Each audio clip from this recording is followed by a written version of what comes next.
Hi everyone, welcome. Today I'm joined by Paul Benson from EweMove, Goole and Selby.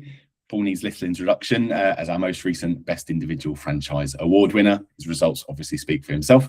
But what I'm really interested in exploring today isn't just what, but the how.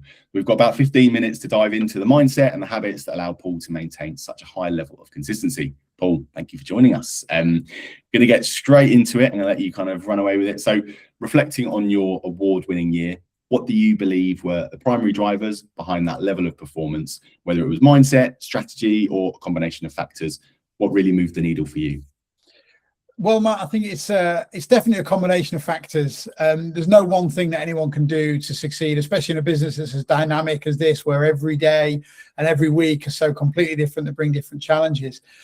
I think if I had to pinpoint it down to one, I'd just have to say graft. I think, that's the one when I speak to new franchisees and people just thinking about getting started. I think that's always the one I put through. I think launching a business like this is enormously rewarding. It's doable given the right tools and the right support. However, if you're not willing to make it your absolute sole and primary focus and go above and beyond all the time, then I think you're going to be several steps behind from the get-go. But couple that with, I think the key thing, especially when you're a solo operator and especially when you're learning the ropes of how these systems all work, I think organization is absolutely paramount. From one day to the next, you might be doing a bunch of viewings or market appraisals or dealing with sales progression or marketing or looking after your business. Generally, a combination of the above at various different times of the day. And I think unless you've got a means to compartmentalize everything, keep strong records and understand where you are at all times, it's so easy to lose the thread of your entire business very quickly. I suppose I'm quite lucky. I'm a little bit of a nerd in that I basically live on a spreadsheet. There's barely a shopping list or a holiday or a family occasion goes by without me whacking the old Google Sheets out on my phone. So I've got a bit of an advantage in that already, and I know what I want to do and what to catalog, and it's been enormously helpful because I think at any one point I can understand what my next day looks like, what my week looks like, what my business looks like, and I think having that bedrock and understanding that at all times is so important. The minute you lose sight of that is when your business starts running you rather than you running the business. And the only way that's going to end up is in failure and a little bit of a nervous breakdown. So that'd be my hard work and organization, the key things for me. Perfect. You've summed it up there perfectly. So sort of moving on, we're going to talk about then, I guess, high performance. It's sort of normally built on kind of boring, inverted commas, consistency. So what do your daily and weekly non-negotiables look like, and how do you protect the time, especially when things do start to get a little more chaotic? I mean, that's a really good question. And I suppose what I would say is that I'm just at the sort of foot of the mountain in terms of learning how to protect the time. I would say I could get hundreds of times better at that at the moment. The reality of it is when you're launching a business and when you're trying to build a brand locally, you kind of have to be, for want of a better term, at people's beck and call. You want to be shown to be dynamic. You want to be flexible. And with that comes an understanding that your time isn't completely your own. And I don't mind that, because like I say, it's been what a lot has built my success on being that agent. I'm the agent that says yes rather than the agent says no. So I suppose back to using that as a sort of starting point, your original question is even more important because those times you do get where you've not got appointments on and you're not being customer facing, it's absolutely crucial you understand what you're doing at any one time. I've got certain things, as everyone will be, that they need to do within a business, the key one being marketing. Obviously the minute you stop doing that, some will do it to a higher degree than others depending on where you are with the business, but the minute you let that slide because you're too busy with appointments, you won't notice it that week or maybe even that month, but in 3 months time you'll absolutely notice the difference. So for me, that's, I make sure I set aside at least half a day every week to do that. And it could be, it could be a Monday morning, it could be a Friday afternoon, it could be a Saturday evening, whatever, but it's really important that goes in your diary. I also try my best to, at the end of a day or very early the start of the next day, I'll rank what are my key tasks. Mm-hmm. Urgent customer requests, things that really need to deal with, things that are going to weigh on your brain and make you less resourceful and less practical and useful, if they're sitting on your brain, get them out of the way. Doesn't matter how unpleasant they are. Doesn't matter whether you're delivering bad news or you're going to drop something. The earlier in the day you do those, the more free you feel the rest of the day to get it done. Because 9 times out of 10, it's never as bad as it feels before you do it. So if you unburden yourself of those at the start of your working day, I find the rest of the day falls into place a lot better. Perfect. No, I mean, I love the bit on marketing. That for me is, really important. It's great to hear you talk about that. And that last bit there is kind of ripping off the band-aid, and it's the talk of the frog that other people were kind of talking about, isn't it? So yeah, I completely agree. Moving on now, we all know what good looks like on paper, but what are the personal standards you set for yourself behind the scenes? So the things that a customer might never see, but you know are essential to maintaining your reputation. Well, the biggest one by far, in terms of building and maintaining that reputation, is keeping my promises. So I make sure that I don't tell a customer I'm going to do something that I can't do. And if for whatever reason I can't, if something catastrophic happens, you don't let them chase you on it. You make sure you get ahead of the problem. So keeping your promises to your customers and setting out those expectations right at the start are so important, especially when you're trying to build that trust. You know, when you're speaking to a vendor or a buyer, but mainly a vendor because they're our customers, it's really, really crucial that you set out exactly what your standards are, exactly what they can expect of you, and stick to them. And 9 times out of 10, that's what they're going to buy into. You know, we've all seen estate agents go in with their shiny shoes and their nice jackets and talk at people. You know, there's one in my area who's notorious, tells everyone he's a millionaire on his first year. I don't get it, but he goes in and just talks about himself for the whole thing. Customers don't want to know that. Vendors don't want to know that. They want to know how you're going to sell the house, how realistic you're going to be, how you're going to treat them. Don't make any false promises. You know, none of us, I'm sure, are going in and saying, yes, Mr. Customer, I'm going to sell your house within a week. That's a fool's errand, but you can promise to feedback on viewings immediately. You can promise to be there to viewings 10 minutes ahead of time. You can promise to give them weekly updates, and you can keep all that. And if you do that, that will build up that trust. It's really, really slow process to build that trust, but one missed promise, one missed deadline will erode it all, sometimes irreversibly. So that's the big one for me: setting your own personal standards and maintaining them.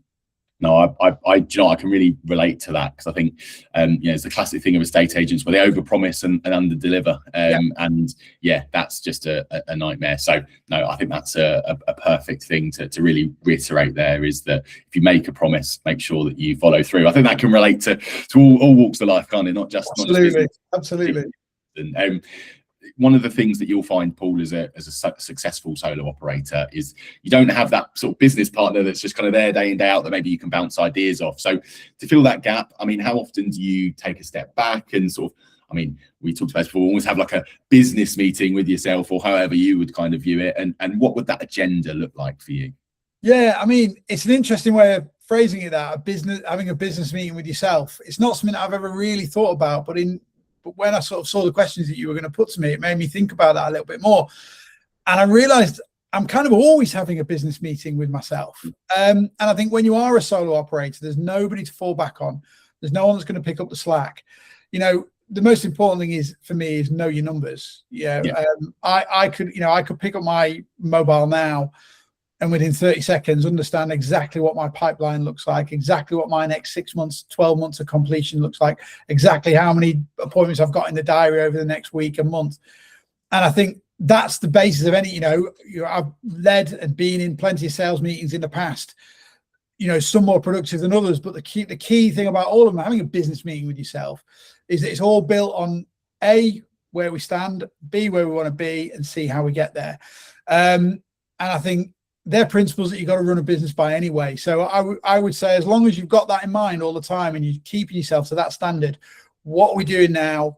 Where do we want to be? How are we going to get there? And make sure that's just an absolute sort of through line in everything you do all day, every day. Then you're on the right track, and that business meeting evolves, and you don't have to sit in a dark room talking to yourself about it. But you could be constantly aware of where your business is and where you need to be to get to where you want to ultimately get to. Perfect. I think that's a kind of a bit of a callback as well, wasn't it, to the conference in terms of know your numbers. Although ironically, those that were preaching it were quite a little short. But, we'll forgive them because they're they're busy and successful people, and they were all part of big teams. And I can guarantee you, somebody in those teams knew those numbers. You can't know everything when you're as successful as those guys are. So we'll let them off. We'll come on to that, and we're talking about sort of the aspirations of this. And I think, from my side, if you were kind of sitting down with a franchisee who's currently doing okay, but they aspire to reach the level you're at now, and I'm sure you're sort of looking at those people and you're aspiring to reach those levels too. But what from your perspective do you think is the single most important piece of advice you could give someone to bridge that gap? I think it's obviously we've talked about the hard work and everything else, but I don't want to repeat myself. So I think if you're looking at trying to go from good to great, if you like, I think the bit that sort of made me take a step back and think during my first 2.5 years running this business has been to understand who you are, understand as an agent and as a customer facing person what your strengths and weaknesses are. Now, you want to make sure that you're yourself at all times, because we are selling ourselves. We've got nothing else. We are, there's so many companies that have got platforms, fancy cameras, all the technology in the world. Ultimately, we've all got that. We've all got access to it. We are selling ourselves. And that's what your customer is buying 99.9% of the time. So if you understand who you are, that's and what you offer a customer, it's not going to be the same for every franchisee. For me, I rely on being pretty down to earth. I'm not salesy. I don't dress like a salesman. I don't act like a salesman. Obviously, that loses me some customers, but I think it gains me more. And I think it gains me customers that I want to work with, because we can't work with everybody. We can't work with every personality type. You're going to be a better fit for some than others. So mine is understand that as quickly as you can and hone your marketing, hone your persona, hone all your work into that section of customers. That said, within that, we can all be chameleons when it comes to communication. And again, this was mentioned by the zookeeper at the conference. I think that being able to really quickly understand what makes your customer tick, what's important to them. For some, it'll be numbers and data. For some, it'll be giving them a holding hand and just reassuring them.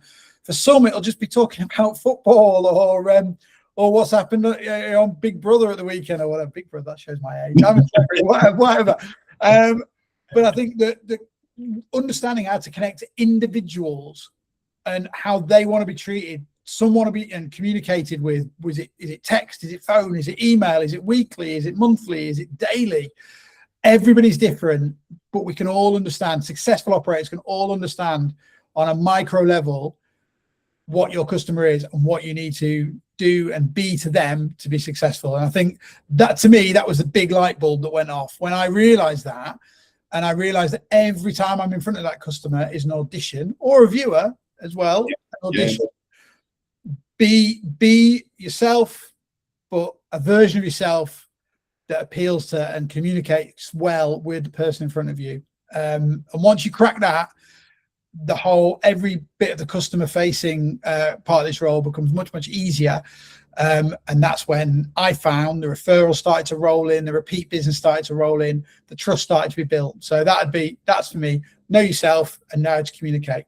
Yeah, I think that you've summed it up perfectly there. I've always felt that, it's you want to be liked, but you need to be trusted. And I think, if you can have both, that's brilliant. And I think everything you've kind of looked at there is, if you know who you are and you are able to sort of adapt to then the person that you're dealing with, likelihood is you're going to have both of those things. They're going to like and trust you. And that just, coming back again to the conference, when you're looking at building those relationships, it's just going to allow you to develop them at a much higher level and do it really, really well. So no, I mean, look, thank you, Paul. You've been really insightful, really open and kind of honest around what you do and don't, what you don't do, and kind of I think the result of the non-negotiable habits that you've got, and I guess the discipline that's required, is what allows you to run a really successful business. So thanks for that. And to anyone that's watching, my advice is typically just to take what Paul said and just take one thing away. Make sure you take at least one thing away and bake it into your routine this week, and you'll be running a much better business next week. So yeah, Paul, you've been an absolute pleasure. Thank you very much. Thanks, Matt. Appreciate it.